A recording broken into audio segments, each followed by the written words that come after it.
Krungu kerdus diuncalake mabluk ajur menyet babane duwe cuprikane duwit ewon sing diulungake dilebokake laci maneh kawigatane genti menco ing kerdus sing aneh. Yo kerdusmu kok subal apa kantep temen kok sopek barang kae po pandumbakane Pak Panedi setengah ngarani marang Yupaida sing dicegembel ngono isih plegang-plegong ulere malek nyapu gerang. Mboten kula niseni napa-napa niku kados adate nika jen mboten kula penet-penet lan namung alit ngeten torak nggih mboten ngecemuk ta wonten anyar. Pak Panedi malah meneng ora pati ngrewes wangsulane Yupaida. Ndak sedelok wae tangane wis uwek-uwek ngoperasi isine kerdus. Adahan tas plastik ireng ning jero kerdus dilolos bulak ana gondo nyengeteng irung. Pak Panedi kepeksa mitek irunge klekepan. Apa iki udelon dhewe masa kaya ngene kok duwite ngarepe Yupaida kanthi rasa geter. Buntelan plastik dioyokake ing dheweke kemudumbu kudu mbukak barang roh isine kanton anyep awake. Tembung klerek-klerek angel kawetu. Pak Panedi nyureng krungu pitakon, kok sirah bayi sampean kuwi pagetane indah mung gedhe. Njur sumambung sing banget nyendel dadane Yupaida ngenahake. Estu slukut mawon kula mboten gadah niat ngeten kinten kula niki pendet kerdus wau nggih bayi priayi ingkang kula. Sampean isih kelingan kerdus iki mau sangka bak sampah ngendi sementara menit Yupaida nerawang tekan gawean awan mau bak sampah papan jupuk kerdus papan titik. Uleg gening pikiran merambat kalian priayi nitik marang omah sing gilap lan makrong. Yen boten klentu kerdus niki kula pendet saking bak sampah ing daleme Dr. Budi Wuloyo Gang Brahma ler nika. Yo ngono barang iki kudu ditahan saiki Yupaida njaluk gelem nuduhake dadi sekti tinemone barang iki. Ayo menyang gone Pak Dokter. Menapa mboten legan golek momongan? Ora aku yo kepengin nuduhake yen usahaku iki jane no yo kanggo jaga gawang tumrap tumindak sing mlepel saka lir. Semono uga ayahanmu najan tukang grosok barang bekas kerep sapa papan jenis nanteng ning jene raya klebu ayahan sing luhur. Anggonmu nemokake bayi iki hak rang ngiras leladine marang tamu pake jaman lan masyarakat. Najong durung benerake 100% marang tuturane Pak Panedi, Yupaida jane ya matuk. Mula sawise nampani dhuwit kerdus sing ora kebet ing wewedi njur dereke Pak Panedi ana ing jero becak. Yupaida umyuk angen-angen ana rasa was-was semangsa dheweke mengko malah ditutake ing perkara utawa dening kang buang bayi malah diancam dipila ora kepriye.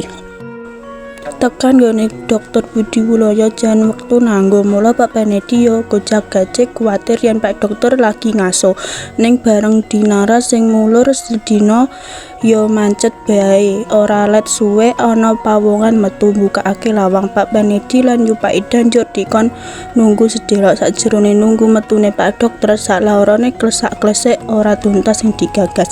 Mangke napa mboten kesangguh awakipun piyambak menika nunding mengko aku yu sing nata tembung bakal daarah-arah amrih kena gremena ning awake dhewe ora kesiwar ora kena kepet kanton tembung direm saklare noleh barang nalika Pak Dokter demen ora lali sikap sumenake njur nyalami kersanipun Pak lan yu pitakone Pak Dokter sereh sekedap nyawang kerdus ing ngisor meja.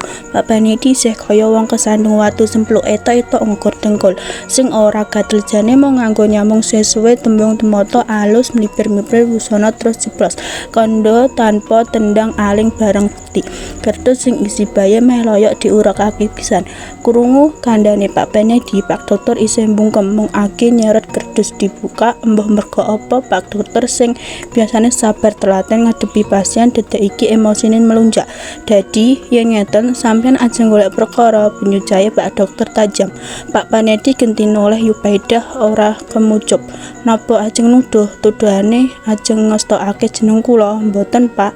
Wangsulane Pak Panedi cekak kewon anggone mikir ukara. Mung awe Pak Panedi tetep ora arep mundur, nyatane niate kuwi linam barang bukti empun klentu tanpi rumiyin. Empun klentu tanpi rumiyin kula menika namung dapur badhe nyataken lho sinten ngertos bayi niki wonten sambungan kaliyan keluarga ngriki. Dene ingkang meja herak saged tiyang sanes mila kula suwun menika nggih badhe nderek tetulungan badhe nderek urun minyak wewedi menika. Ning anak kula menika sampun ageng sedaya kalih anak kula ingkang mbarep sampun meh lulus kedokteran umum. Adine sawet SMA kelas 3. Nah, ingkang SMA menika jaler sampun kalih dinten menika kesah mbok menawi dateng panggenan kanca lan genah niki bayi abang kok cetha sanes keluarga ngriki. Pak Panedi mantuk percaya yen bayi kuwi pancen duduk putrane Pak Dokter. Mung sing tansah dadi genja lan yagane dibuang ing bak sampahe Pak Dokter sawise tular ulir. Nalare meh wae Pak Panedi arep kelangan enggok ning sakjerone wis pamutane Pak Panedi kepeksa namatake tulisan sing ana ing kertas sawise. Nuwun sewu Pak Dokter, napa ingkang mbucul kertas niki tiyang ingkang nembe tumbas radio? Saged ugi Pak, panyutane Pak Dokter genti namatake tulisan ing kertas. Nganti suwentara anggone ngrayangi angen-angen ing batin ngeling-eling sapa tangane sing meh terus tuku radio njur pamrih apa buang kertas dadak ning bak sampahe merga ketutut rasa mengkono. Pak Dokter kaya kegugah niate bakal ngenteni sapa sing pawongan sing kurang ajar kuwi mung kebener wae apa pancen duwe sedaya ala marang keluargane. Semenika ngeten, monggo sareng-sareng ngecek dhateng radio sinten ingkang nembe tumbas radio. Napa niku mereke onten cape napa? Anu Pak, mereke Javico, cap nika Sempurna Jaya Jalan Malioboro. Otak atok kapok wusana gatuk matuk ora gatalan menit Pak Dokter malah arep nyalirin ngecek menyang toko radio. Pak Panedi lan Yupaida yo sithik melu lega. Ing toko Sempurna Jaya Pak Dokter ora takon werna-werna, ora mbalekake apa sing lagi diadepi, mung takon sapa sing mentas tuku radio minggu-minggu iki. Nganti serapatan jam petugas toko anggone ngolak-ngalik bokol kwitansi angele minggu kuwi pancen luwih saka wong 15 sing tuku radio kanggo nyekinakake pakne kabar ngecek kertas ing ana tulisan radio pirang bat. Sakwise terwaca genah sing tuku radio 8 bat diomong wong si Pak Dokter ngutarakake puniwun mesti wae gawe kegatan petugas toko. Ewa semono petugas toko ya tetep njaluk alamate Pak Dokter. Yen apa-apa amrih gampang anggone nglacani. Monggo Pak lanjut mengke kita sareng-sareng nuju alamat niki Kali Bayem Gang Bromo nomor 23 Nagih Saweg Gagapan. Napa bayi niki gadane priyayi sing tuku radio napa mboten?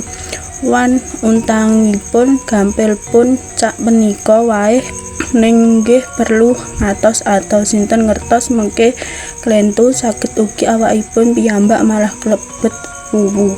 Prayogi Pak Gunenem Pak Dokter dibunggul bareng karo garangane mobile terus ngablas ngidul nyelip ing slira-sliraine dalan Malioboro.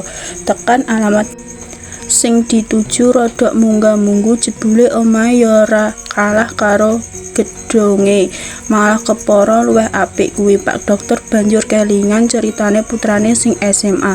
Suran Driya malah tau nuduhi foto barang lan omah kuwi jan memper foto sing wis tau dituduhake. Umpama kok malah kendel Pak payan dolone Pak Panedi nalika weruh Pak Dokter sejak emang semune pancen kecipuan dicek mula-mula gage mateni mesine. Coba Pak pencet bele kantone kok wis bener ora salah alamate. Pakone Pak Dokter temenan let sedelo wae barang Pak Panedi mencet bel ana pawongan setengah umur ngetoni njaluk njur mengkake tamune gupo. Pak Dokter tambah grogi barang ndeleng kamar tamu jan gemumjor sangka arah njero keprungu swara musik gler-gler nganti arep guneman wae ora kuman sing swara musik kuwi malah saya ngayakake yen keluarga kono pancen lagi wae tuku radio. Adat saben angger radione anyar njur bungai anggone nyetel. Anggone binange mung apa perlune wae sing baku Pak Dokter kepengin ngerti udarane Wewadi. Wah, anglene sanget Pak musikipun Pak Dokter jajek nganti ati banget amrih ora ngopek rasa namung nuruti lare Pak. 10 saksi kan dijuluki kantron ngenai nyebutake orang nganti nalika Bajiwa nyecak awake Farida, nanging sangka keterangane kabeh iki mau bisa didudut yen Bajiwa sesewene iku dianggep pancen nandhang larane jiwa tanpa ana sebab bab kang gamblang. Mbah Jiwa nepuk wong-wong kang ana ing jedhekake luwih ndrawasi meneh tilas bojone Muhammad alias Sujiwo meh wae dibeleh nalika lagi ngelir anggone turu. Tujune enggal ngilir saengga uwal sangka kencotane nyawane.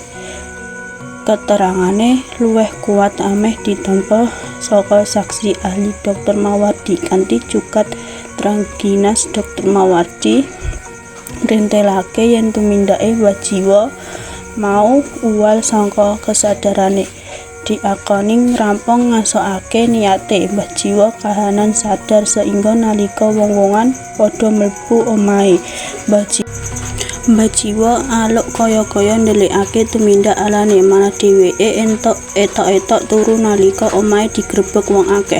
Saka asline penelitian rencana balik tanggal 21 Juli 1992 iku arep ditindakake marang Tamriman 37 taun sing uga isih familine dhewe, nanging rencanane kasebut gagal. Jaranane Bajiwa wedi mengko gak daginge Tariman ora etok dipangan. Pungkasane dheweke golek pilihan kang tiba marang Farida sing kelakon diranjang dadi 79 mau. Ing sandinge dina Rebo iku Bajiwa didampingi penasehat hukum Yanto Arifin SH.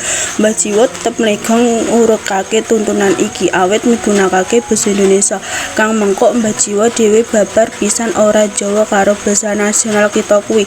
Mulane dheweke bisa mung mantuk lan gedhek yen ditakoni karo basa Madura. Ning lajeng damel keset relare kula lajeng namung remen gler-gler malah pun pinten dinten mlebet sekolah ten niki mboten purun. Pak enggal napa saya engseng piye nuwun sewu tekone Pak Dokter. Saya adoh nyatane Pak Gunung Padaya sing duwe omah kuwi manggut ora krasa yen sejatine kepancing. Atine sing paling jero kena setengah mesthekake yen bayi Yalawadi iki ana sambung repate karo keluarga Vena Pak Guna. Mula napa wigah-wigih Pak Dokter nuduhake kerdus sing digawe cinggak wau Yupaeda mesti wae sawise diteleteni njaba. Pak Guna yakin yen kerdus iki wau pancen duweke wadah radio sing lagi semening gunem kepungkur anggone tuku. Mung wae dheweke durung repakake Pak Dokter durung lengan sendika senajan ora nuduh gage mlebetake jebul guneme Pak Dokter kuwi ora beda karo leding sing nyinggar dadane pene Pak Guna dadi malih abang teras adahan Pak Guna prau nganti kamar tamu kok bayi abang sing wis ora karuan karapawuan. Pak Guna bali ngolak wujude lan ambune diudal-udal mau kono sesat cedak alik pikir panas tanpa dikon kumocap ngundang anake sing dhuwur musik-musikan ning kamar. Min ora disauri Pak Guna nuli menyet nyedaki kamare anake meruhi kahanan ngono. Pak Dokter ngajak Pak Panedi mrempeki Pak Guna sing wiwit nandongi kamare anake. Jebul gagal lagi wae bisa mlebu kamar suwung sangka arahan jaba. Keprungu sepeda motor digas banter. Pak niki sajake Kang Putri Kesah. Naidol banter sanget nggone numpak motor. Penye lan Yupaeda kusung-kusung melu mlebu kamar sing ana asine kuwi krasa. Panas kabeh monting plingak bingung kaya ora ngerti sing kudu tindakake. Lat suwentara menit Pak Panedi sing isih cukup bening nalare ngucengi layang ing dhuwur meja amrih ora kesangguh celandhaan. Dheweke mung gunemem lirih nuduhake niki onten layang mengke gek kanggunge Kang Putra.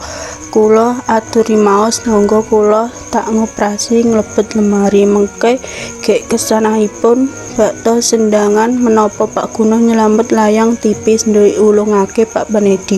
Dheweke dhewe enggal usek-usek mbuka lemari plastik kanton yen ana suwantara panggone sing digawe.